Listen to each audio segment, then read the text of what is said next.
à cette célébration eucharistique, nous sommes rassemblés au nom du Père et du Fils et du Saint-Esprit. Amen.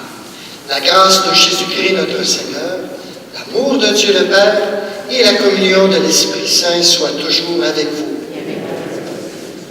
Alors nous voici déjà depuis mardi dernier, nous sommes entrés dans ce qu'on appelle le temps ordinaire. Donc, c'est-à-dire que le temps de l'Avent et de Noël est passé, est terminé, et là nous entrons dans ce temps où, à première vue, il ne semble pas passer grand-chose. Après ça, ce sera le carême. Vous savez quand est-ce qu'on fait le carême cette année? Le 14 février.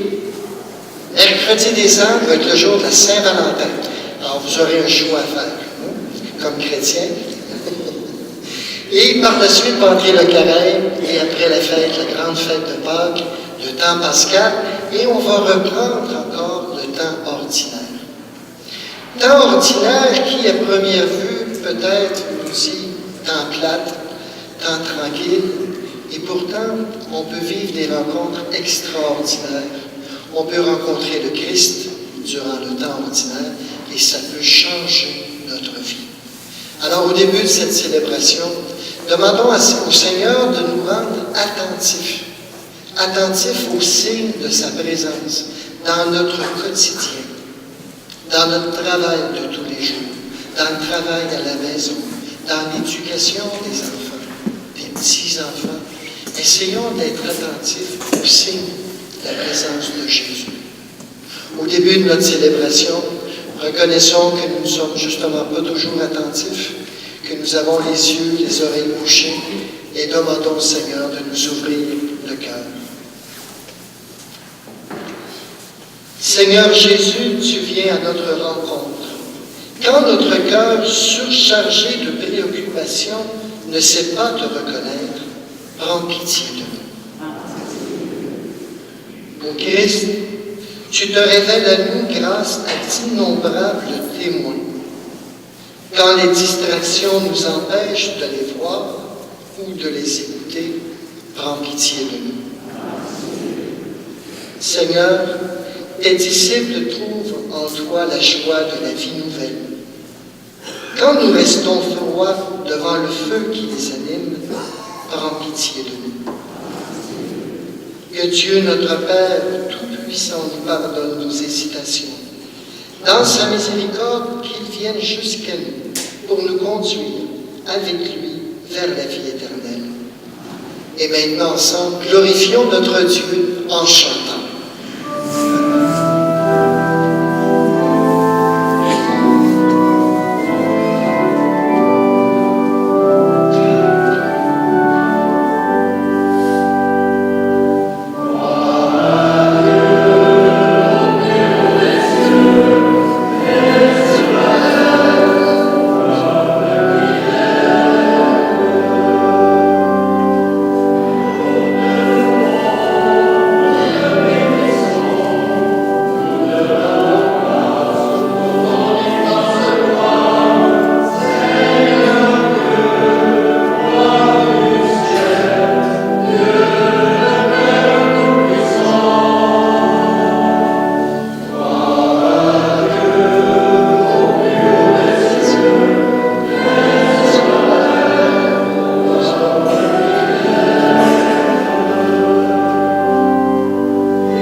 Tout-Puissant, qui régit l'univers du ciel et de la terre. Exauce en ta bonté les prières de ton peuple et fais à notre temps la grâce de la paix. Par Jésus le Christ, ton Fils, notre Seigneur et notre Dieu, qui règne avec toi dans l'unité du Saint-Esprit, maintenant et pour les siècles des siècles. Vous s'asseoir. Lorsque l'on veut grandir dans notre foi, lorsque l'on veut grandir dans notre cheminement spirituel, nous devons nous mettre à la recherche de Dieu, à creuser notre désir de Dieu, l'approfondir, essayer de le rencontrer. Et c'est ce que vont nous donner les témoins des lectures qu'on va écouter. Dans la première lecture, c'est Samuel et Élie qui vont rencontrer un nouveau visage du Dieu qu'ils connaissaient à ce moment-là. Dans la deuxième lecture, Saint Paul vient nous interpeller sur le rapport que nous avons avec notre corps. Il s'adressait à un peuple où il y avait de nombreux ports de mer, où il y avait des gens qui s'adonnaient beaucoup à la débauche. Et il leur dit, vous savez, votre corps, ce n'est pas un instrument de débauche. Votre corps est le temple de l'Esprit Saint. C'est interpellant si on veut cheminer comme chrétien. Et enfin, dans une journée bien ordinaire, les deux disciples de Jean-Baptiste vont se convertir et devenir deux disciples du Christ. Écoutons la parole de Dieu. Lecture du premier livre de Samuel. En ces jours-là, le jeune Samuel était couché dans le temple du Seigneur à Silo, où se trouvait l'arche de Dieu. Le Seigneur appela Samuel, qui répondit, « Me voici. » Il courut vers le prêtre Élie et il dit, « Tu m'as appelé, me voici. » Élie répondit, « Je n'ai pas appelé, retourne te coucher. » L'enfant alla se coucher. De nouveau, le Seigneur appela Samuel, et Samuel se leva. Il alla auprès d'Élie et il dit, « Tu m'as appelé, me voici. » Élie répondit, « Je n'ai pas appelé mon fils, retourne te coucher. » Samuel ne connaissait pas encore le Seigneur, et la parole du Seigneur ne lui avait pas encore été révélée. De nouveau, le Seigneur appela Samuel. Celui-ci se leva.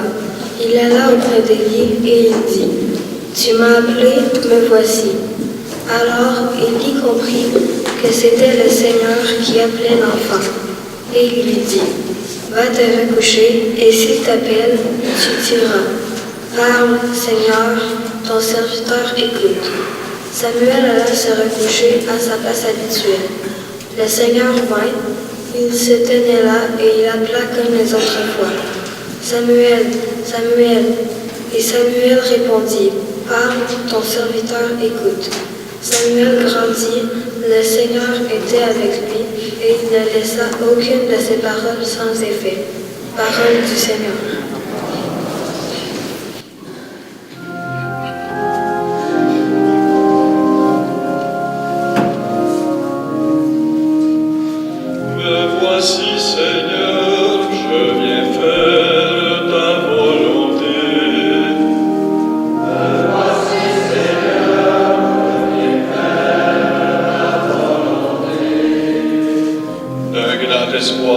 J'espérais le Seigneur, il s'est penché vers moi.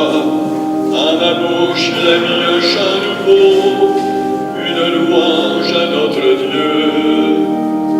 Me voici, Seigneur, je vais faire ta volonté. Tu ne voulais ni offrande ni sacrifice, tu as ouvert mes oreilles. Tu ne demandais ni holocauste ni victime, alors j'ai dit, voici je viens. Me voici Seigneur, je viens faire ta volonté. Dans le livre est écrit pour moi, ce que tu veux que je fasse. Mon Dieu, voilà ce que j'aime, ta loi me tient aux entrailles.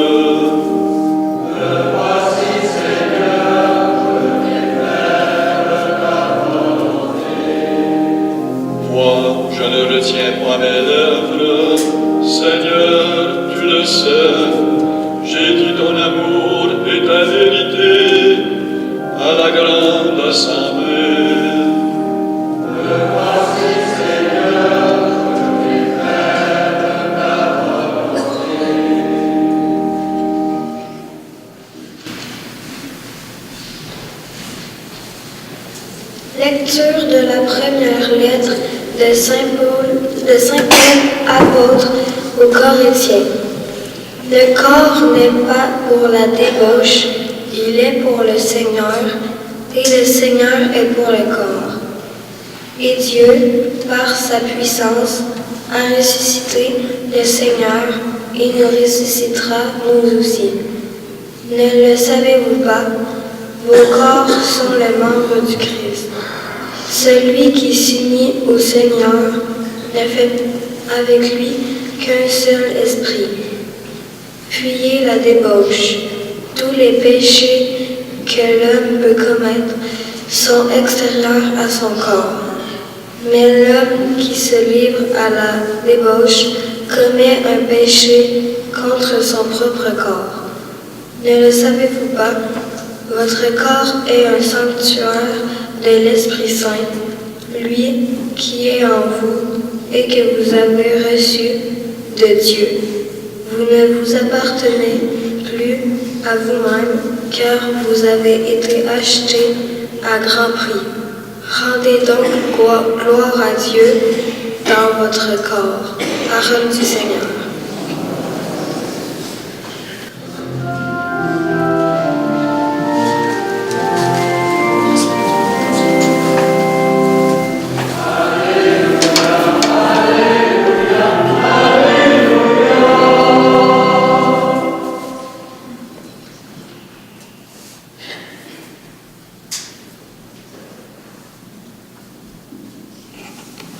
En Jésus-Christ, nous avons reconnu le Messie. Par lui sont venues la grâce et la vérité. Alléluia, Alléluia, Alléluia. Le Seigneur soit avec vous. Annonce de la bonne nouvelle de Jésus le Christ selon saint Jean.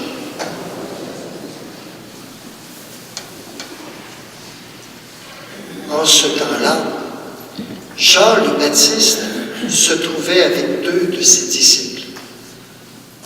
Posant son regard sur Jésus, qui allait et venait, il dit, « Voici l'agneau de Dieu. » Les 2 disciples entendirent ce qu'il disait et ils suivirent Jésus. Se retournant, Jésus vit qu'ils le suivaient et leur dit, « Que cherchez-vous? » Ils lui répondirent, « Rabbi, ce qui veut dire maître, où demeures-tu? » Il leur dit, « Venez et vous verrez. » Ils allèrent donc, ils virent où il demeurait, et ils restèrent auprès de lui ce jour-là. C'était vers la 10e heure, environ 4 heures de l'après-midi. André, le frère de Simon-Pierre, était l'un des 2 disciples qui avait entendu la parole de Jean et qui avait suivi Jésus. Il trouve d'abord Simon, son propre frère, et lui dit, « Nous avons trouvé le Messie, ce qui veut dire Christ. » André amena son frère à Jésus. Jésus posa son regard sur lui et dit, « Tu es Simon, fils de Jean, tu t'appelleras Képhas, ce qui veut dire Pierre. » Acclamons la parole de Dieu.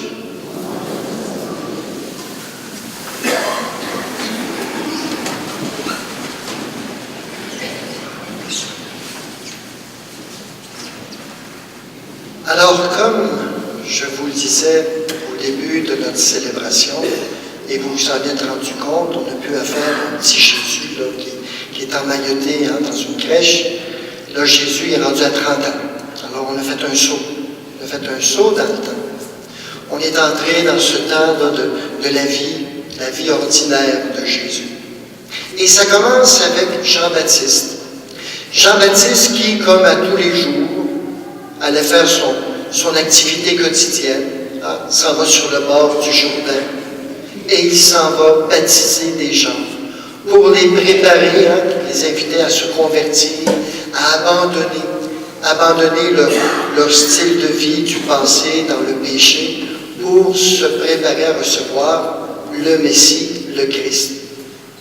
Et Jean-Baptiste va désigner Jésus comme l'agneau de Dieu. Une expression que nous, on utilise durant la messe, hein, agneau de Dieu qui enlève le péché du monde, prend pitié de nous. Mais agneau de Dieu, qu'est-ce que ça signifie? Dans le temps des Juifs, désigner quelqu'un comme l'agneau de Dieu ou parler de l'agneau de Dieu, c'était de parler de cet agneau de la nuit de Pâques. On avait averti les Hébreux qui étaient en Égypte, cette nuit-là, égorgez un agneau, prenez le sang et mettez du sang sur le cadre de la porte. Et lorsque l'ange de la mort passera, les premiers-nés seront épargnés. Ils ne seront pas tués. C'est la même nuit où on a quitté l'Égypte. On a fui l'Égypte. On a traversé la mer Rouge. Et le peuple hébreu est devenu un peuple libre, a vécu sa liberté et est devenu le peuple d'Israël par la suite. Et cet événement, c'est la Pâque des Juifs. Donc, lorsqu'on parle de l'agneau de Dieu, dans la tête d'un Juif, on se rappelle de celui qui a libéré, qui a permis la libération du peuple.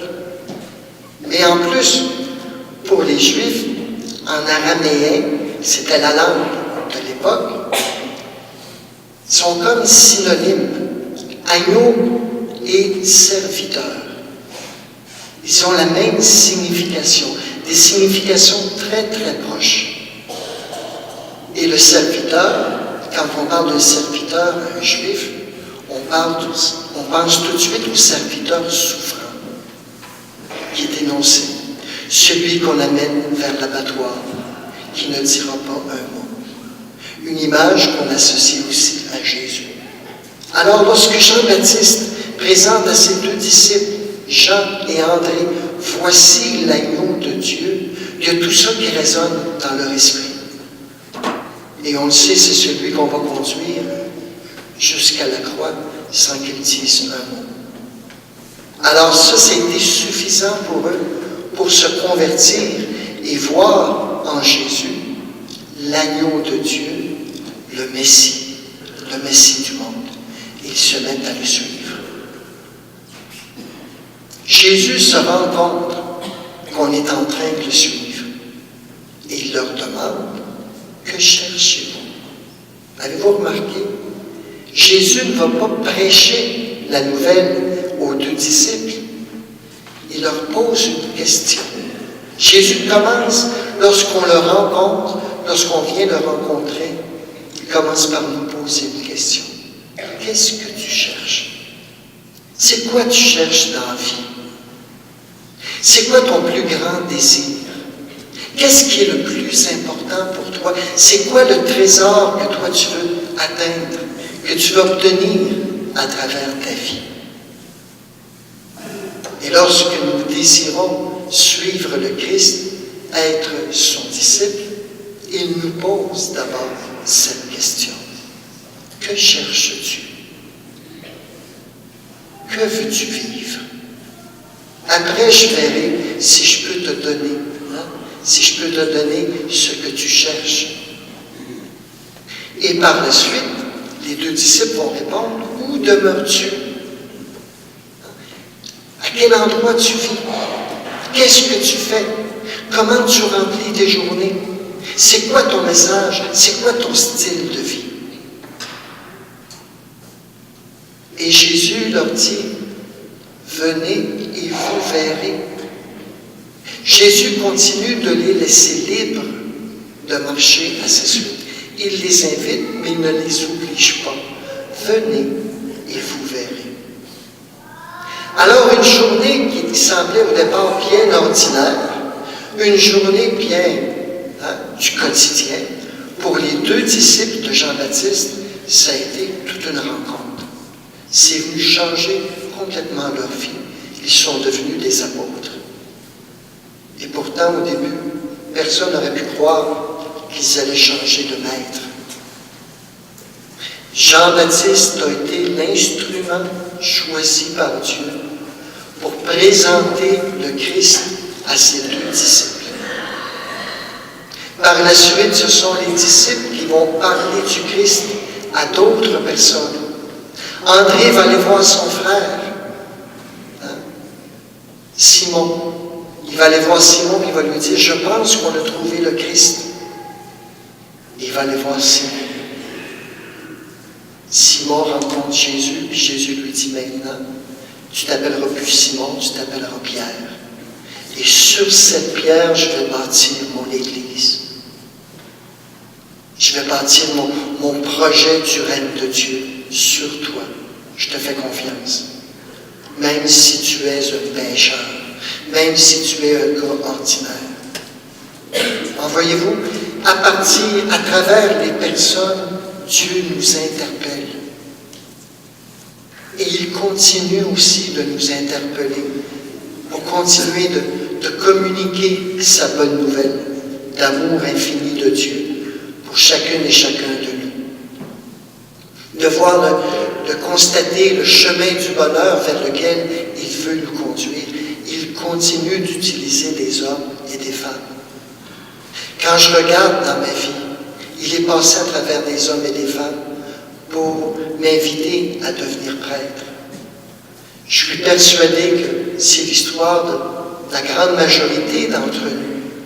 Rares sont les personnes à qui Dieu va cogner sur le coin de l'épaule et dire « Hey, veux-tu me suivre? » C'est toujours à travers des hommes et des femmes que Jésus passe pour nous interpeller, pour nous inviter à le suivre et à devenir ses témoins. Encore aujourd'hui, ce que Dieu a semé dans le monde n'a pas encore produit de fruits dans le cœur de tous les humains qui nous entourent. Et c'est la raison pour laquelle le Christ continue de chercher des hommes et des femmes pour essayer de vivre comme lui, de vivre dans la pauvreté, dans l'obéissance, dans la chasteté, vivre en communauté, vivre au service de tous leurs frères et de toutes leurs sœurs. Il va appeler d'autres hommes pour présenter la parole de Dieu, pour la célébrer, pour célébrer l'Eucharistie et tous les autres sacrements. Il va appeler des hommes et des femmes aussi pour être missionnaires, pour aller annoncer dans toutes les dimensions de l'humanité, dans tous les pays, mais aussi dans toutes les sphères de l'humanité, sa bonne nouvelle. Il demande encore à des hommes de pouvoir le suivre pour être diacre au service, dans la pente humaine d'aujourd'hui. Il va aller chercher des hommes et des femmes à vivre la vocation du mariage chrétien. Ça aussi, c'est une vocation. Ça aussi, c'est un appel de Dieu. Tous les hommes et toutes les femmes ne sont pas appelés à se marier. Ce n'est pas donné à tout le monde. C'est un don spécial. De s'aimer jusqu'à donner sa vie pour son épouse et son époux, de fonder une famille et que cette famille devienne comme une petite église. Une église domestique, disait le Saint-Père. Une autre vocation. Et c'est toujours dans un dialogue continuel avec Dieu qu'on va découvrir de plus en plus ce à quoi Dieu nous appelle. À travers les événements, à travers nos qualités, à travers nos faiblesses, à travers nos blessures, à travers notre histoire, à travers sa volonté, on va découvrir ce qu'il attend de nous pour qu'on puisse porter du fruit. Et porter du fruit, c'est de favoriser justement la paix, les fruits de l'Esprit Saint. La paix, la joie, la sérénité, le service, la bonté. On pourrait en nommer. Dieu continue d'appeler. Et c'est à travers les hommes et les femmes qu'il appelle. C'est peut-être notre appel à nous d'interpeller des jeunes autour de nous ou des moins jeunes à suivre le Christ. Au cours de l'automne prochain, le pape François va convoquer tous ses évêques pour un synode Un synode sur, justement, les vocations. Le titre de ce synode sera « Les jeunes, la foi et le discernement vocationnel ». Discerner ce à quoi Dieu m'appelle. Alors, il y a toute une longue préparation. Portons cette préparation, portons ce synode dans la prière. Ça pourra peut-être aider des jeunes hommes, des jeunes femmes à redécouvrir ou à découvrir leur vocation. Et ça pourra peut-être aussi nous permettre de nous rappeler quel est l'appel que Dieu nous a fait personnellement. Quelle est notre propre vocation. Pour continuer notre réflexion, je vous invite tout simplement cette semaine à essayer de réfléchir sur ces deux questions. La première, comment Dieu m'a appelé? À quoi m'appelle-t-il? Et deuxième question, comment est-ce que je réponds à son appel? Amen.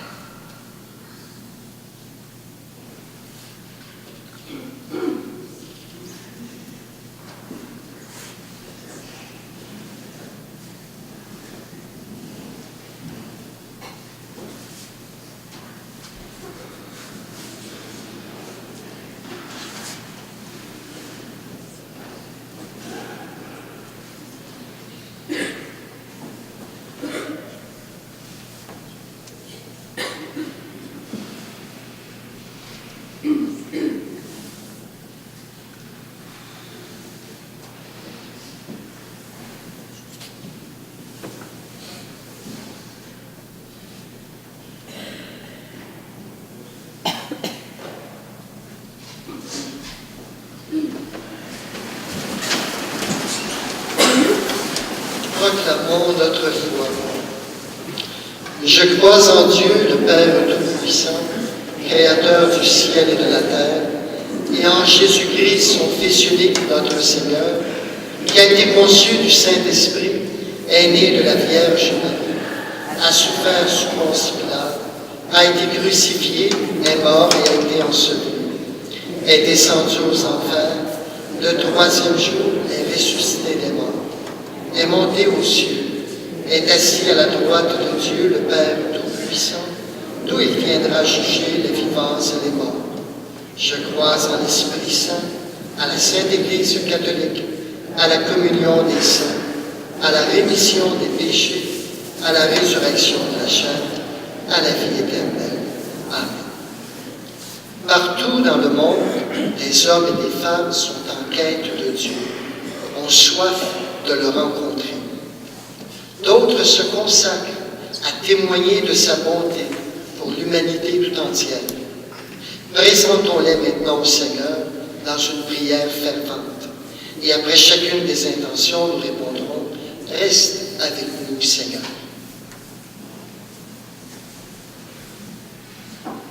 Prions pour les personnes qui accompagnent des adultes en marche vers le baptême. Que le temps investi dans ces parcours confère une nouvelle jeunesse à notre Église. Reste avec nous, Seigneur. Prions pour les catéchètes de nos communautés chrétiennes qui s'engagent auprès des jeunes. Que leur présence fidèle témoigne de leur expérience heureuse. Reste avec nous, Seigneur.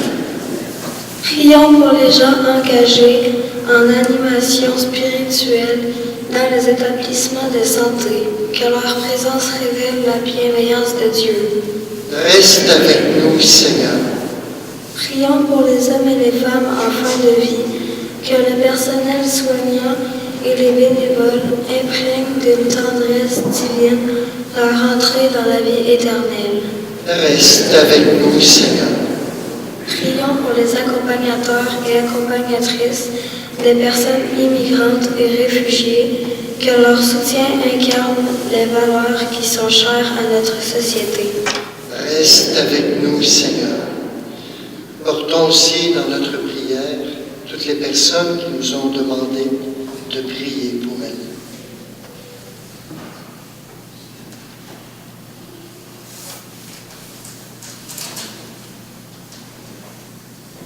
Dieu notre Père, Tu te laisses chercher, mais surtout tu te donnes à trouver. Garde nos cœurs ouverts à la parole de ton Fils et nous nous engagerons dans la grande famille de Jésus, le Christ, qui règne avec toi et pour les siècles des siècles. Amen. Que ça soit.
Ensemble au moment d'offrir le sacrifice de toute l'Église.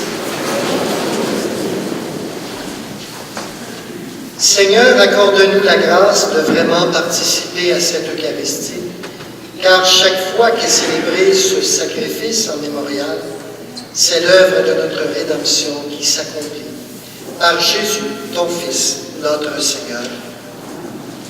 Le Seigneur soit avec vous. Élevons notre cœur. Rendons grâce au Seigneur notre Dieu. Vraiment, il est juste et il est bon de te rendre gloire, de t'offrir notre action de grâce, toujours et en tout lieu, à toi, Père très saint, Dieu éternel et tout-puissant. Par le sang que ton Fils a versé, par le souffle de ton Esprit créateur, tu as ramené vers toi tes enfants que le péché avait éloignés. Et ce peuple, unifié par la Trinité sainte, c'est l'Église. Gloire de ta sagesse, corps du Christ et temple de l'Esprit. Et nous qui sommes rassemblés pour te rendre grâce, nous te chantons avec les anges du ciel.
Toi qui es la source de toute sainteté, nous voici rassemblés devant toi, et dans la communion de toute l'Église, en ce premier jour de la semaine, nous célébrons le jour où le Christ est ressuscité d'entre les morts. Par lui que tu as élevé à ta droite, Dieu notre Père, nous te prions. Sanctifie ces offrandes en répandant sur elles ton esprit, qu'elles deviennent pour nous le corps et le sang de Jésus le Christ, notre Seigneur. Au moment d'être livré, d'entrer librement dans sa passion, il prit le pain. Il rendit grâce, il le rompit, le donna à ses disciples en disant, « Prenez et mangez-en tous. Ceci est mon corps livré pour vous. »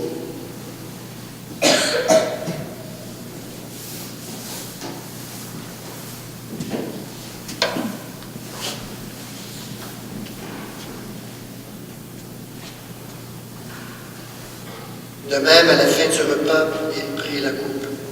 De nouveau, il rendit grâce et la donna à ses disciples en disant, « Prenez et buvez-en tous, car ceci est la coupe de mon sang, le sang de l'alliance nouvelle et éternelle, qui sera versé pour vous et pour la multitude en rémission des péchés. Vous ferez cela en mémoire de moi. »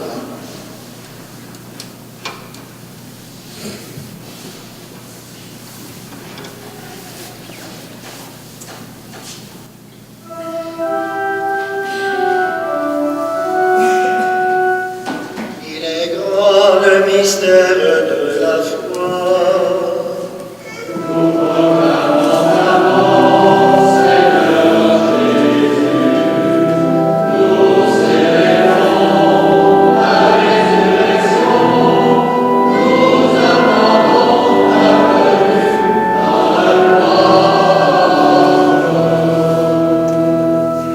Faisant ici mémoire de la mort et de la résurrection de ton Fils, nous t'offrons, Seigneur, le pain de la vie et la coupe du salut. Et nous te rendons grâce, car tu nous as choisis pour servir en ta présence. Humblement, nous te demandons qu'en ayant part au corps et au sang du Christ, nous soyons rassemblés par l'Esprit Saint en un seul corps. Souviens-toi, Seigneur, de ton Église répandue à travers le monde. Fais-la grandir dans ta charité avec le pape François, notre évêque Gérald, toutes les personnes qui ont la charge de ton peuple. Souviens-toi aussi de nos sœurs et de nos frères qui se sont endormis dans l'espérance de la résurrection et de toutes les personnes qui ont quitté cette vie. Et plus spécialement ce matin, nous te prions pour M. Yvon Maradi.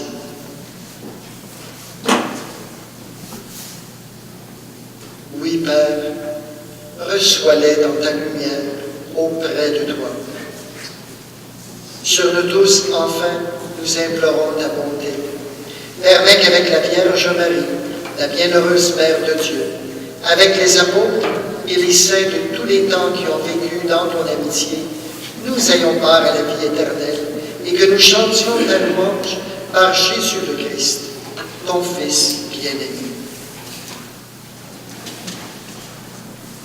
Par lui, avec lui et en lui, à toi, Dieu le Père Tout-Puissant, dans l'unité du Saint-Esprit, tout honneur et toute gloire pour les siècles des siècles.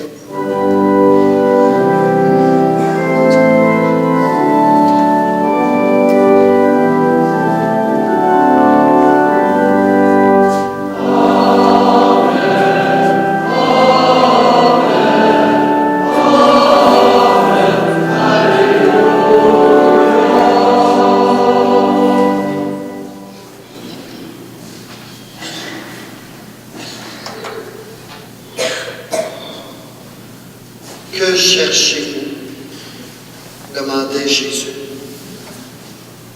Ce matin, nous pouvons invoquer notre Dieu en lui disant, « Notre Père, qui es aux cieux, que ton nom soit sanctifié, que ton règne vienne, que ta volonté soit faite sur la terre comme au ciel. Donne-nous aujourd'hui notre pain de ce jour. Pardonne-nous nos offenses, comme nous pardonnons aussi à ceux qui nous ont offensés.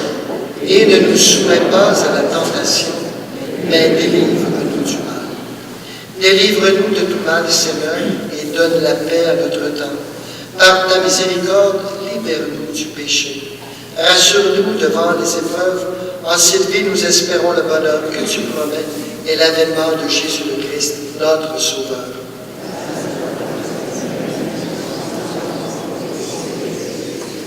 Seigneur Jésus-Christ, tu as dit à tes apôtres, je vous laisse la paix, je vous donne ma paix. Ne regarde pas nos péchés, mais regarde plutôt la foi de ton Église. Et pour que ta volonté s'accomplisse, donne-lui toujours cette paix et conduis-la vers l'unité parfaite, toi qui règnes pour les siècles des siècles. Que la paix du Seigneur soit toujours avec vous. Et dans la charité du Christ, échangeons les signes de paix.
Heureux sommes-nous d'être encore une fois invités à la table du Seigneur.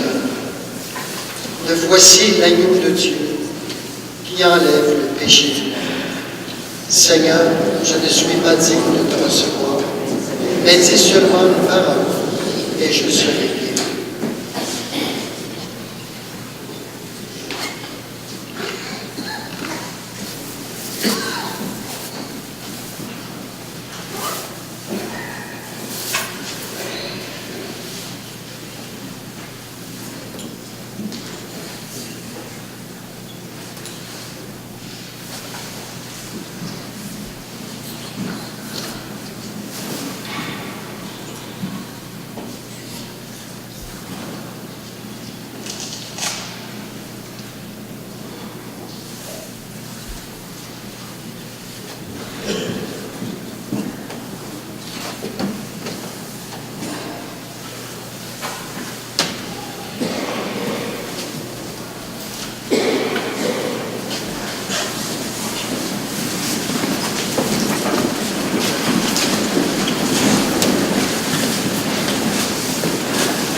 Seigneur,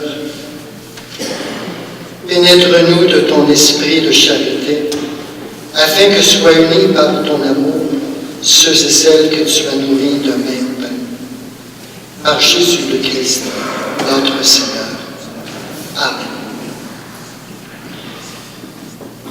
Beaucoup de personnes sont décédées au cours de la dernière semaine et nous sommes invités à les porter dans notre prière. Madame Agathe Henri Saint-Pierre, décédée à l'âge de 77 ans, elle demeurait à Laurierville et ses funérailles ont été célébrées vendredi dernier. Madame Lucille Martel-Dubois, la mère de notre sacristain Richard. Alors, elle est décédée à l'âge de 90 ans. Elle demeurait à Plessisville et ses funérailles ont été célébrées hier à Saint-Calixte. Madame Janine Isabelle, décédée à l'âge de 91 ans. Elle résidait à l'île d'Orléans, mais ses funérailles ont été célébrées à Laurierville hier. Madame Yolande Paris, décédée à l'âge de 92 ans. Elle résidait à Victoriaville et ses funérailles ont été célébrées samedi hier à Saint-Calixte. Madame Rolande Boucher, décédée à l'âge de 86 ans. Elle demeurait elle aussi à Victoriaville et ses funérailles seront célébrées lundi, donc demain, à l'Istère à 11h. Madame Denise Bédard, décédée à l'âge de 81 ans. Elle résidait elle aussi à Plessisville et ses funérailles seront célébrées demain à 11h en l'église Notre-Dame de Lourdes. Madame Rita Poulain, décédée à l'âge de 89 ans. Elle résidait elle aussi à Plessisville et ses funérailles seront célébrées samedi prochain à 11h30, ici même à Saint-Calixte. Et enfin, Madame Rose-Aimée Auger, décédée à l'âge de 91 ans, autrefois de Laurierville, et une célébration de la parole aura lieu au Saint-Nature, ici de Plessisville, samedi prochain à 15h. Donc, portons toutes ces personnes, mais aussi leurs familles qui ont à vivre un deuil, qui ont à vivre cette étape importante dans leur vie et qui est loin d'être facile. Vous savez, on a une drôle de température. Vendredi, il faisait 12, ce matin, moins 26. Tout ça en moins de 48 heures. Alors, c'est dur pour nos maisons, c'est dur pour les portes de l'Église, entre autres. C'est la raison pour laquelle nous vous invitons, si vous vous rendez compte que vous êtes la dernière personne à passer par la porte, à vous assurer qu'elle soit bien fermée, parce qu'elles ont tendance à être difficiles à fermer. Il y a quelque chose dans le cadre de porte qui fait que ça ne va pas comme on voudrait et il faut forcer un petit peu pour les fermer. Alors, merci d'y porter soin. Ça se reflète dans la facture du chauffage, qui de ce temps-ci sont assez élevés, vous vous en doutez. Et aussi, j'avais presque oublié, si à un moment donné, ces jours-ci, vous rencontrez un maringouin, faites attention, ils sont coriaces. Le Seigneur soit avec vous et que Dieu Tout-Puissant dans son amour vous bénisse et vous garde, le Père, le Fils et le Saint-Esprit. Allons tous dans la paix et la joie du Christ. Bonne journée à tout le monde.